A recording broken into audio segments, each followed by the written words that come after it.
Ladies and gentlemen, take my hand and join me on this beautiful journey through the life and times of Paul Kersey. Holy shit. Death Wish 2 is dark. Set some years after the events of the first, Paul has moved from the mean streets of New York to bask in the warm glow of the California sun. Within minutes, we get an immediate confrontation with a flashy West Coast gang, and whoa, that's Captain Miller himself, Lawrence Fishburne. Awesome. After a quick mugging and swift embarrassment at the hands of Paul Kersey, the gang seeks to avenge this injustice by using a stolen wallet to track him back home. This is where it gets rough. The gang assaults and murders the maid while waiting for their prey in Bronson form. This scene is by far the most disturbing in the series, and even by today's standards, is surprisingly graphic and cruel. I can see why some may scoff and pompously proclaim this as offensive and exploitative trash. But it is effective, and, well, it's needed. With any revenge flick, we need a reason to fully invest in the forthcoming rampage by the hero. And to witness this innocent woman's demise works. It's not subtle or does it offer any thoughtful debate, but it doesn't need to. I'm sitting here 35 years later, screaming at my TV for Bronson to kill him! Kill them all! Carol is kidnapped and raped, and immediately has a flashback of her first assault and jumps to her death. I told you, this is dark. This sets in motion the return of Paul Kersey's alter ego, the Vigilante. He starts moonlighting as a lowlife, stalking his prey in bum attire, with his home base being a hooker hotel in the rough part of town. Unlike the original, Part 2 goes full revenge, with Paul seeking out the men who killed his daughter, and in slasher form, murders them one by one. People complain and cry that Part 2 is nastier and rapier, but it's a natural direction and one that still respected reality to give us an engaging hero and villains to joyfully root against. This also has the best ending of any entry in the series. Are you sure you're free? What else would I be doing? You see, Paul's evolved. He has become a superhero, and unlike Batman or Daredevil, he's actually leaving the streets with less criminals than when he started. We must mourn the death of the everyman Paul Kersey, and any sort of realistic engagement he had with the world that surrounds us. Let's now embrace the superhero killing machine that he has evolved into, and welcome the absolute best entry in the Death Wish series. Paul is heading back to New York because the trend seems to be to shift locations after every killing spree. He comes to visit an old army buddy who is currently staying at a housing project in the slums of New York. In true canon fashion, these slums are as far out and ridiculous as possible. Their version of the city seems to be heavily influenced by Escape from New York and Mad Max, a post-apocalyptic land where gangs run free, drugs are aplenty, and the police are afraid to patrol. Paul gets arrested and held for the murder of his friend. But Inspector Richard Schreiker strikes a deal. Clean up the streets with a Kersey kind of mob justice and help the cops get their footing back in the troubled neighborhood. Do this and walk free. That's the deal. You're letting me loose? I'm letting you loose.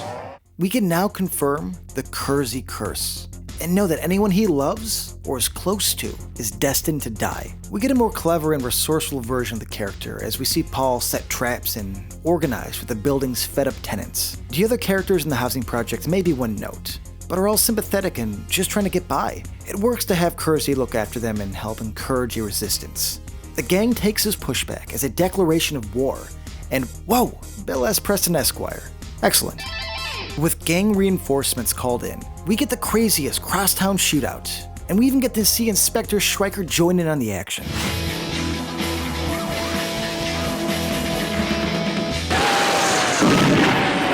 This all culminates in Kersey's apartment as he comes face to face with the leader of the pack, who looks like a younger version of the dickhead reporter from Die Hard. In his last act of mustached heroics, Paul grabs a rocket launcher and blasts Manny and most of the apartment out the window, wall and ceiling, and saves the day. Now, mass murder aside, we see Paul save the neighborhood, save the city, and witness the legend of Bronson cemented into the Action Hero Hall of Fame. Back in LA, once more, with his new girlfriend Karen, Paul is living life as a mild-mannered architect, and it seems he has found peace. We see him trying to be a father-like figure to his girlfriend's daughter Erica, whose boyfriend is some a-hole who smokes pot in the front yard. Paul has lost a lot and cares about Erica and wants she's dead. A drug overdose has taken this innocent child, and Paul Kersey is pissed. He is recruited by a rich tycoon who also lost a daughter. Paul is asked to kill and is given carte blanche to do so. I want you to kill someone for me. This man, who goes by Nathan White, has lost a daughter to drugs, and since Paul is childless as well, he appeals to his grief, and together they take on the drug cartel. This film came out in '87 at the height of the Reagan drug war and the Just Say No campaign. It's so overtly anti-drug, it's hilarious. It's not your fault that Erica died. It's those damn drugs. It's damn near propaganda, but Bronson's steely demeanor and soft-spoken one-liners make up for the outdated ideals and add to the cheesy fun. Paul Kersey is once again involved in character. He has now become a sort of secret agent. He is a bad guy collage, does extensive recon, and strategically plays the dueling cartels off each other. We get the use of a wine bomb to kill a young Danny Trejo, a machine gun massacre at the drug warehouse, and a balcony toss prompted by a line of dialogue so macho it was carved out of marble using Excalibur. What the fuck are you doing here? I was making a sandwich. Legend has it if you head atop the Appalachian Mountains on a warm Pennsylvania night, you might still hear Bronson making that sandwich. In true 80s fashion, we get a badass capture with Kersey brandishing a giant sniper rifle and a cool leather jacket, a violent double cross, and a roller ring shootout. We even end with a poignant loss of his girlfriend Karen, and his immediate reaction in the form of a rocket launcher. It's perfect. As the death wish gods demand, we are once again back in New York, or as far as I can tell, Canada. Paul Kersey is now under witness protection and has become sweet on a new girl named Olivia. She works in the fashion industry and is going through a custody battle against her ex-husband / full-time mobster, the always amazing Michael Parks. Olivia decides it's best to rat on her ex in hopes of getting full custody and gets herself killed.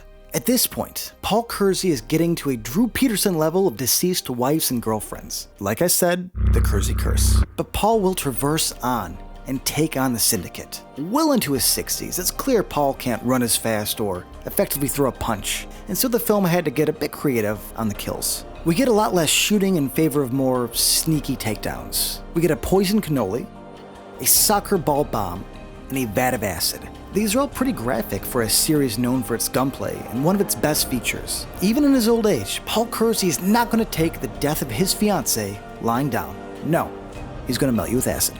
And though by now the series was pretty by the numbers, Death Wish 5 might actually have the best villain of them all. Michael Parks is a swagger that fits. As an actor, I love his odd line delivery and creepy vibe that goes along with it. You know damn well if you don't say shit, you'll lose 90% of your vocabulary. He is not only menacing, but is probably the best actor in the entire series. At 67 years old, you'd think Death Wish 5 and Bronson himself would be unwatchable, or at least a View to a Kill type of old man action. But even as, admittedly, the series' worst, it's still damn fun. It's clear as to why these films have persevered, even if everything after the first is considered a black sheep. Long before John McClane became the everyman, we had Paul Kersey. Bronson may have been one note, but he perfected that note and turned himself into a god. Should we celebrate a series whose main purpose is to essentially glorify vigilantism? Yes. I'm an adult and I can enjoy whatever the hell I want, and I want to sit back and cheer on Bronson and his mustache, kicking ass and taking names. With his sequel ending with him heading off into the night to protect the innocent, and Part 5 cementing his reign of an Avenger with the casual, "Hey Lieutenant, if you need any help, give me a call." He's the hero we deserve, a silent guardian, a watchful protector, a mustached knight. We can raise a drink to the man, the myth, the legend, Paul fucking Kersey. You believe in Jesus? Yes, I do. Well, you're gonna meet him